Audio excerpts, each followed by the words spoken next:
26년 한 해도 반환점을 돌아서 직장인들은 휴가철을 맞아서 여행을 가고 학생들도 1학기가 끝나고 여름 방학을 즐기고 있습니다. 저도 개인적으로 나이로도 인생의 반환점을 돌았고 삶으로도 일을 하지 않고 반환점을 맞이한 삶을 살고 있습니다. 그래서 오늘 본문도 엘리야의 삶의 터닝 포인트가 되는 순간을 볼 텐데요. 이 이야기는 엘리야가 바알의 선지자들과 싸워 이기고 로뎀나무에서 지친 후에 쉼과 회복의 과정이 아니냐, 무슨 터닝 포인트냐 하실 수 있는데, 쉼에 대한 성경의 말씀은 안식일이나 땅을 쉬게 하고 곡식을 심지 않았던 레위기 제도나 희년에서 찾는 것이 짧은 본문에 여러 주제가 얽힌 이곳에서 찾는 것보다 더 선명한 가르침을 얻을 수 있을 것 같습니다.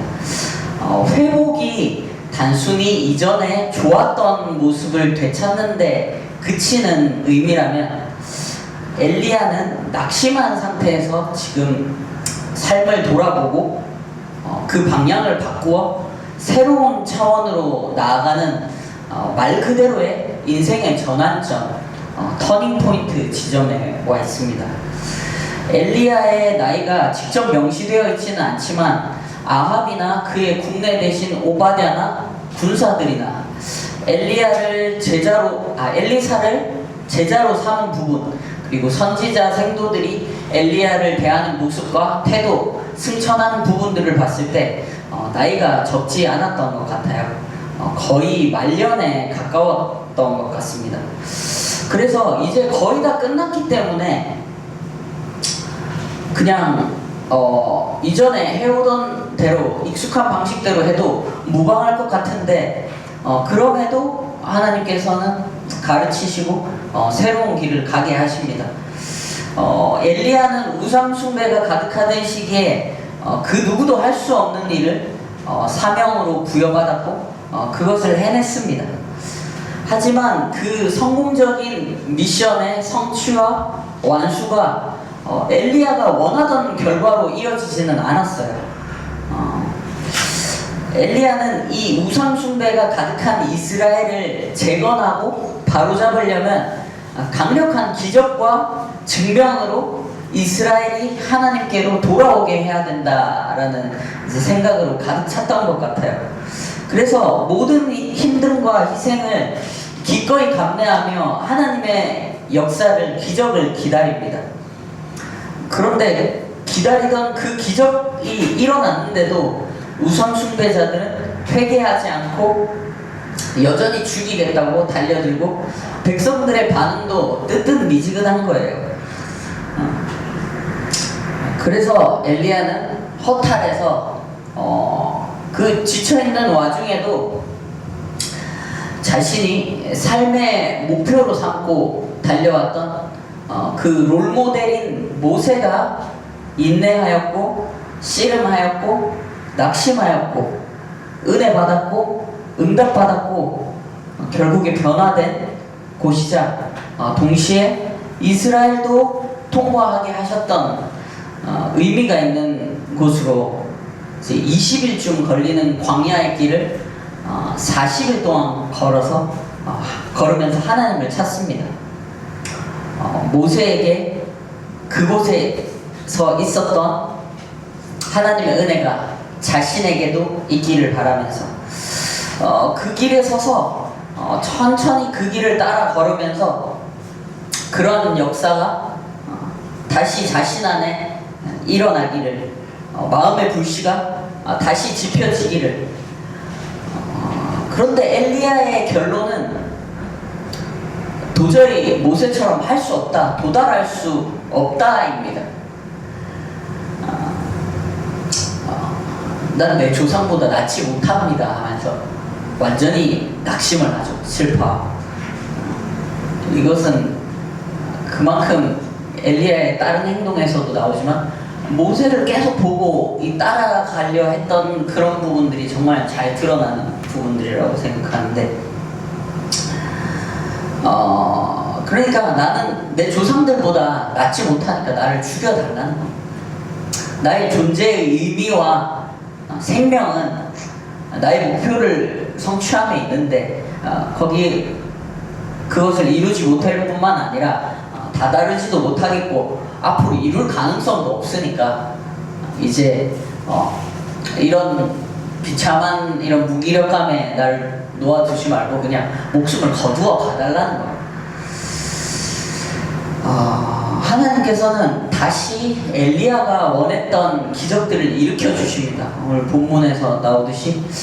그런데 그 본문은 그 기적들 가운데 하나님께서 계시지 않았다, 찾을 수 없다라고 말하고 있습니다. 대신 불 후에 세미한 소리가 있었다고 합니다. 그리고 나서는 하나님께서는 기적이 일어나기 전과 똑같은 물음을 하십니다. 네가 어디 있느냐? 굉장히 좀 무서운 말씀입니다. 왜냐면 성경에 거의 안 나오는 말씀인데 아담한테 물었던 말씀이세요. 그러니까 엘리야가 얼마나 기겁했겠습니까? 나보고 어디 있냐? 나 바로 있는 것 같은데 하나님 나 회복하려고 왔는데요. 근데 아담에게 하셨던 말씀을 나한테 하다니. 그런 물음을 하시고 엘리야의 대답도 똑같습니다. 내가 열심히 특별하고 한데 날 잡아주면 나 혼자 남았는데 근데 이 모양이다 하면서 그런 대답을 반복합니다. 세미한 소리를 들은 후에도 이렇게 하고 있는 거죠. 그러고 나서는 하나님께서 더 이상 대화를 이어나가시지 않으시고 새로운 일을 맡기시는데, 이것은 자세히 보면 엘리야가 원하는 일과는 정반대의 일입니다. 거리가 상당히 멉니다. 엘리야가 원하는 모습은 죄를 저지른 사람들과 나라에 대한 심판이고 숙청입니다. 근데 그런 사람들을 기름 부어서 왕으로 세우고 그런 나라를 연장시키라는 일을 맡기셨거든요. 그리고 후계자를 세우라는 말까지 하십니다. 엘리에사를 기름 부어서 세우라고 하죠. 이 말은 이게 모세의 그것들을 굉장히 떠올리게 하는데, 이 말은 그 모세가 평생의 헌신의 결과로서 원했던 가나안 땅에 들어가는 것을 못하게 한다는 거고, 그리고 그 열매인 백성들도 결국 타락할 거라는 거를 죽기 전에 말씀하세요. 날 한 번만 들어가게 해달라고 강구를 했더니 응답이 그거였어요.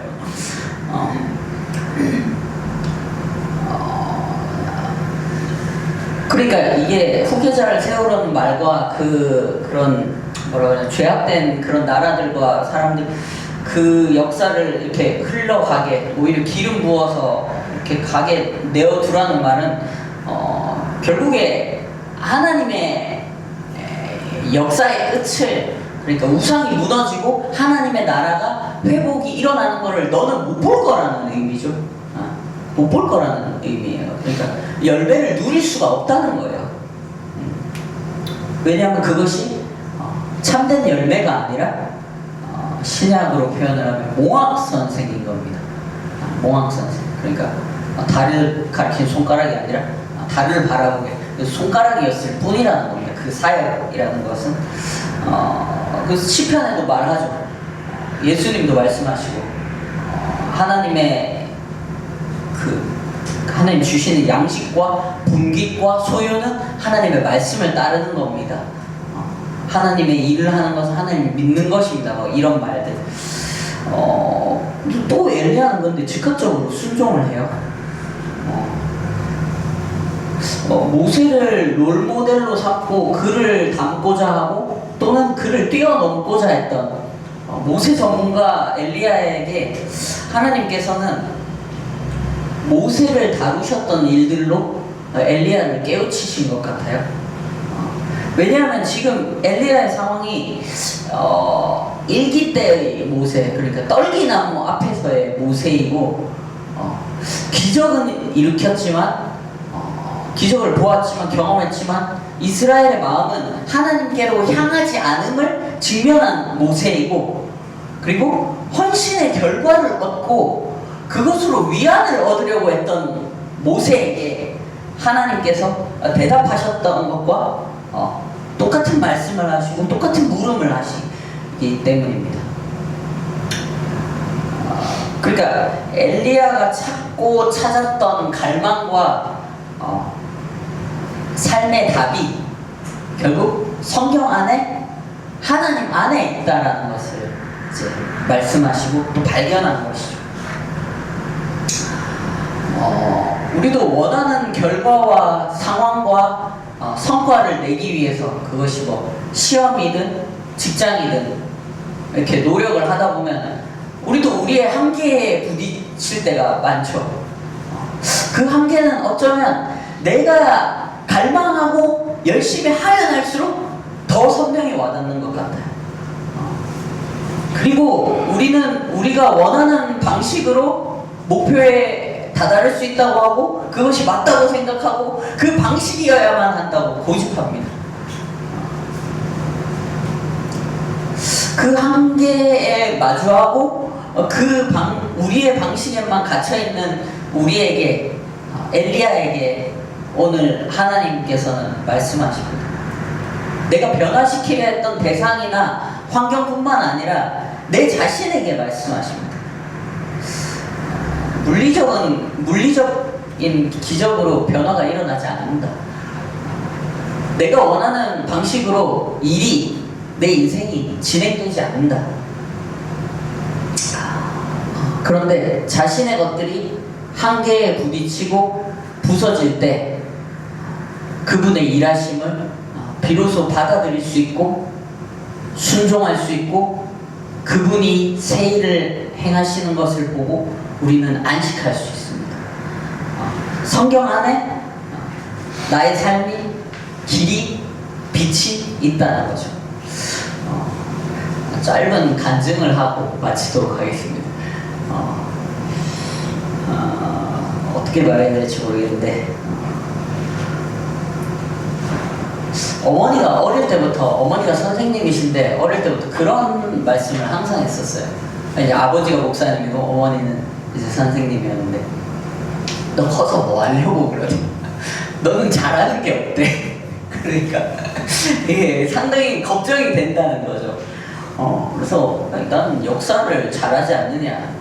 야, 그거는 돈 되는 직업이 아니다. 역사 그거 발굴하고 해봤자 발굴해야 되고 돈이 엄청나게 들어가는 거다. 그런 걸로는 희망이 없다라는 거죠. 그러면서 항상 그렇게 했는데 이제 나이가 들고 나서도 이제 그런 부모님의 걱정된 소리나 그런 것들에 굉장히 시달렸습니다. 그러면서 제 신앙에도 그것이 상당히 영향을 많이 미쳤어요. 그런데 그거는 부모님의 소리였고, 저를 만나주시고 저를 인도하시는 하나님께서는 그런 쪽으로 전혀 인도를 안 해주시는 겁니다.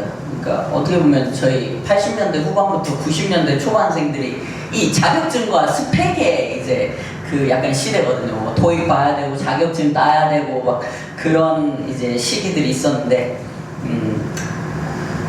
그러니까 그래 좋습니다. 제 또래들은 학교 다닐 때부터 다 사역을 나가고 했는데 저는 나가지 않았어요. 왜냐하면 그분이 말씀하시지 않았기 때문에. 그래서 20대 후반까지도 괜찮았습니다. 20대 후반까지도 아직은 나이가 있으니까 언젠가 좀 늦지만 때가 되면 부르시겠지. 내가 아직 덜 준비돼서 그런가 보다 하고 이렇게 지나왔습니다. 30대 초가 되고 중반이 되니까 되게 시험에 들더라고요. 도대체 언제까지 해야 됩니까? 아니, 내가 레위인이고 성직자로 불렀으면 성직자의 길을 가게 해주시고, 그게 아니면은 내가 먹고 살 수 있는 길을 열어주시던가 아니면은 뭐 다니엘이나 느헤미야나 평신도 훌륭한 성경에 나오는 그런 사람들 같이 만들어 주셔야지. 이게 뭡니까? 내가 능력이 없어서 직장에서도 일 못한다고 이렇게 조인트나 까이고 이게 뭡니까? 요셉이나 다니엘이 하는 걸 보고 사람들이 다 알았다는데 난 내가 일을 하는 거 보고 사람들이 다 도망갑니다. 이제 이런 이것들을 늘 가지고 있었거든요. 그러니까 이게 계속 이스라엘이 어떻게 보면 불안했던 것처럼, 그러니까 이게 시간이 지나고 이스라엘에 그러니까 그래요. 가나안 땅에 딱 던져놨습니다. 그러면 주변에 아람, 에돔, 암몬, 모압, 블레셋, 시돈, 페니키아까지 그렇게 다 둘러싸인 곳으로 하나님이 보내셨다는 거죠. 근데 왕도 세우지 말라, 병사도 만들지 말라, 군마도 하지 말라. 그러면 생산력까지 부자로 되는 그런 환경으로 요구하셨느냐? 그것도 하지 말라. 이방신이랑 그런 것들을 들여오지 않으면 그 당시에 외교가 안 됩니다. 그러니까 그런 것들을 다 차단된 상태에서 그냥 나만 봐라. 이게 1, 2년은 할 수 있을지 모르는데 수십 년을 하는 거는 이게 쉽지가 않습니다. 사람의 한계라는 게 있기 때문에. 그래서 항상 그런 상태로 이제 계속 저는 이제 살아갔었어요. 그러다가 이제 저의 마음에 안정을 준 것이 성경에 이게 나와 있구나 라는 거였거든요. 성경에 내 삶이 어디 멀리서 답을 찾을 수 있는 게 아니라 성경 안에 내 삶이 여기에 있구나. 이대로 흘러가는구나. 그러면 제가 알아야 될 것은 그것밖에 없습니다. 엘리야가 방금 들었던 말씀처럼 내가 어디에 있느냐, 어디로 와서 어디로 가느냐. 하갈이 들었던 말씀이죠. 그래서 요즘에는 그것들을 알 것 같습니다. 제가 주식을 하게 되면서 내가 능력이 없어도 먹고 살아가는 데는 전혀 문제가 없구나라는, 전 인간적으로 잘할 수 있는 게 아무것도 없거든요. 아무런 커리어도 없습니다. 근데 살아가는 것 정도가 아니라 넘치게 채워지는 것들을 보면서 하나님께서 다 방법이 있으신데 내가 그런 지난 삶 동안 내가 그렇게 불안해하고 그렇게 강구하고 그렇게 기다리면서 왔던 것인가, 그런 생각도 이제 하게 됩니다. 그래서 우리의 삶이, 그리고 우리 자신이 성경을 이제 진리로 믿고 이제 따르는 분들인데 과연 어디쯤에 와 있는가를 이 26년 반환점을 도는 이 휴가 기간 동안 잘 보시면서 강구하는 시기가 되었으면 좋겠습니다. 네. 기도해 주시죠.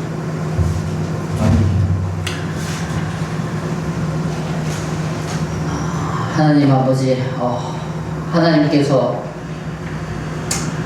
이스라엘뿐만 아니라 이스라엘에게 하셨던 것처럼 나의 삶에서도 하나님께서 모든 이적과 말씀들을 주시며 인도해 가셨는데 정말 눈에 보이는 것에 인간적인 두려움에 사로잡혀서 당신의 약속을 신뢰하지 못하고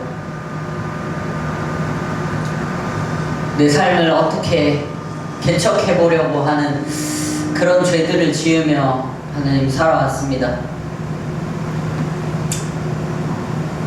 성경 안에서 내가 누구인지, 내가 어디쯤에 와 있는지를 발견하고 하나님 그 말씀이 말씀하시는 곳으로 나의 주인이 되신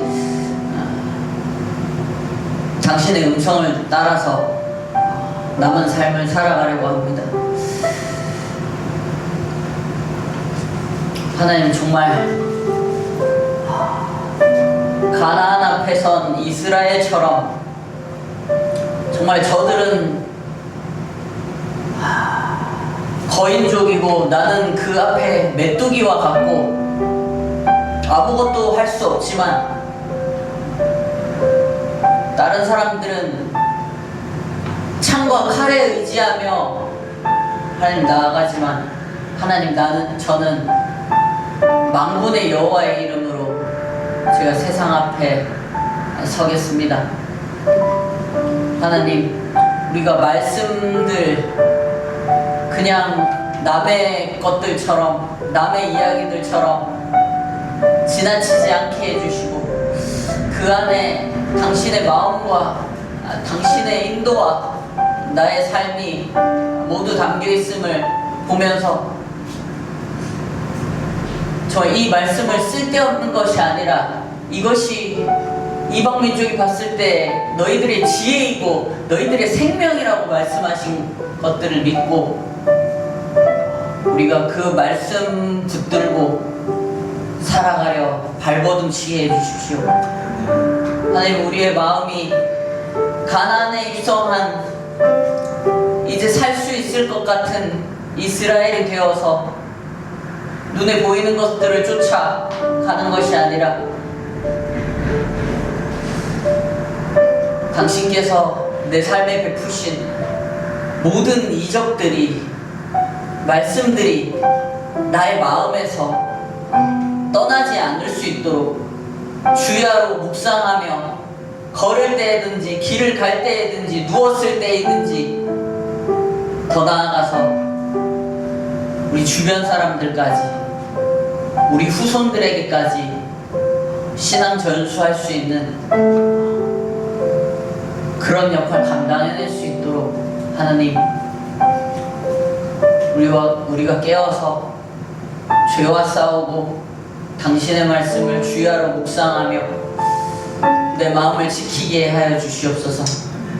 예수님 이름으로 기도드립니다. 아멘.